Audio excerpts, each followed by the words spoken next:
Liqui-Mooli Eesti meistrivõistluste 2019. krossi teine etapp Missos on ajalooks saanud, aga ajalugu tegid need mehed, kes võitsid, sellepärast, et enne seda pole sellises formaadis ehk veoautokrossi sõidetud. Meil on nüüd arvestuse kass 51-52 võitja, Andre Mõõtus, palju õnne! No, kommentaar, uus rada, kuidas üldse nagu see võit tuli, kergelt raskelt?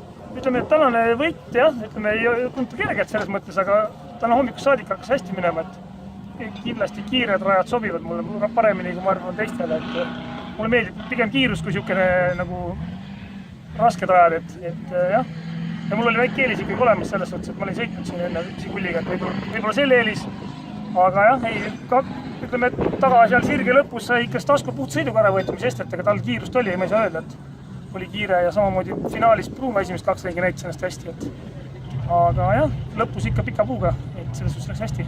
Et no selles suhtes läks üli hästi, et alles mõni nädal tagasi me sinuga samadel teemadel rääkisime Tapal. Ei, seda küll jah, et 2-2 nagu seljavõit praegu. Praegult on jah, nagu punktiseisus ka hästi, et absoluutne hooaja liider. Praegult jah, et täna ju maksimum 21, et niisugust head päeva ei mäletagi juhti mõnel. No siis on põhjust järgmisele etapile minna. Kindlasti. Hinsasse. Jaa. Proovida jälle midagi taolist korraldada. Hinsal ma olen sõitnud ka vist, et seal on kindlasti, kes algusest peale võitme ei lähe nagu kaotanud, et kindlasti võidu mõtetega, et aga ei. Ma arvan, Hinsarada on ütleme, mul kodule üks kõige lähemaid radasi võib-olla. Et Hinsaga kutsumine koduradaks, et seal on ka kindlasti võib-olla. Marko ja Bruno on kindlasti rohkem minust sõitnud seal, et ja ütleme, et ega Stasko poiss oli ka täna kiire, et ega... Oli. No Hinsal saab näha, mis toimub. Ikka. Ralli.ee veel kord soovib edu. Hinsal näeme ja kohtume. Õige, kõik teatud.